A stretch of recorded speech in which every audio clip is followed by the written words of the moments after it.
Welcome.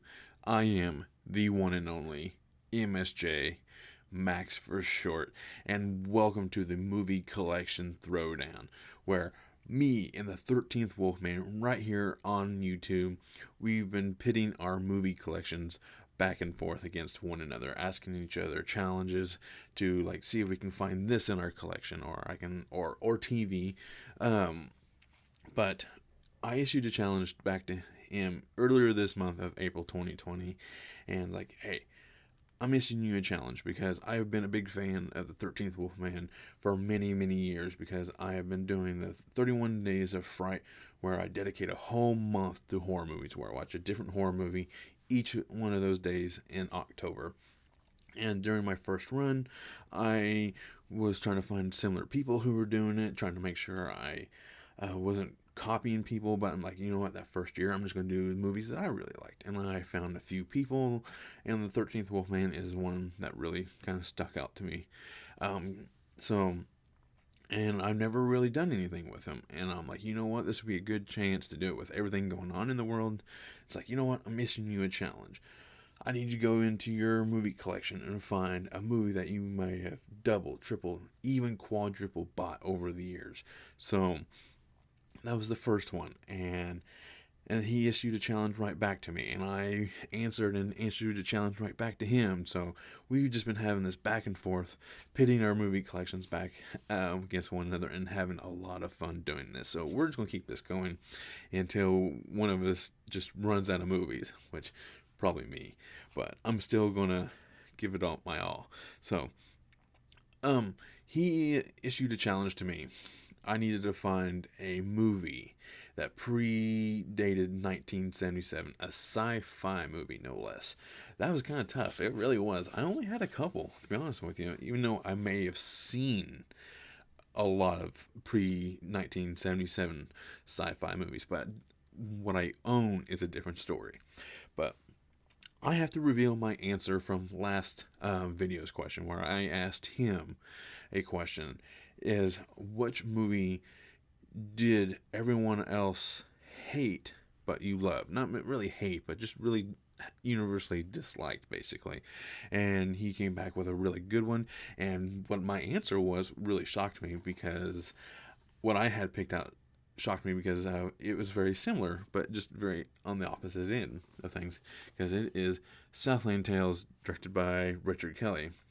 If you go over on the 13th Wolfman's channel and find out what his answer was, um, both by the same director. So, and I was really shocked by his answer. And I'm like, oh, really? I never really thought I thought you would have liked that movie. Um, so the reason why I like this movie is I don't. There's a sequence in the movie with Justin Timberlake. That's usually honestly, that's probably the highlight of the movie for me. But I don't know. Just it's like this has an really like another all star cast, just like his answer. Like this has The Rock, Sean William Scott, Sarah Michelle Gellar, a cameo by Kevin Smith, Christopher Lambert. Who else? Sherry O'Terry, John Lovitz. I mean, this movie has Eric Will Sasso. Who else? I mean, a bunch of people in this movie. A bunch of movie. And can I tell you what it's about? Not really. I think that's probably the weakest point about this movie is the plot structure of it all and what it really is about. But I like the visuals. I just like watching it. Just enjoy watching it. I mean, sometimes you don't need to really fully understand a movie to enjoy it. So sometimes, but most times you do. So now, to answer your question, 13th Wolfman, finding a sci fi movie that predate 1977 in my collection. Now, and it couldn't be Star Wars or Star Trek and Blade Runner, like more of the obvious choices. So I had to think. And I had to actually look up a list of sci-fi movies that predate 1977, and I'm like, ooh, man, I only have three. Three, and this one is kind of on the fence depending on your definition of sci-fi. But I consider it sci-fi just due to the visuals and how it's in the future and stuff like that, which is Stanley Kubrick's A Clockwork Orange. It took me a long time to sit through this movie. Just because I have this thing called movie maturity, where it's like over the years, where a movie you may have watched when you was a kid, um, grew on you. Like, you end up appreciating more the movie as you grow up. Like, my prime example is Jaws. Like, when I was a kid, I just wanted to watch nothing but the shark scenes. But as I got older, I understood dialogue better, and understand character development, just the nuances that characters have within a movie. And that whole Indianapolis speech in Jaws is like, that ended up being one of my favorite scenes in the movie, obviously. But then there's some other scenes, like where Brody is doing the little thing with the mimicking with his little kid, and I'm like, oh, like, I love that. So, and this is another prime example. It's like the one scene, and this is like singing in the rain. It's like the one that's always kind of like referenced.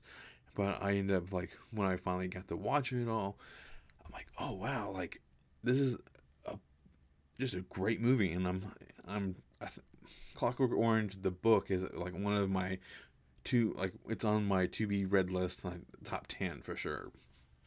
So once I, like, whittle down my Stephen King collection. But that is my answer.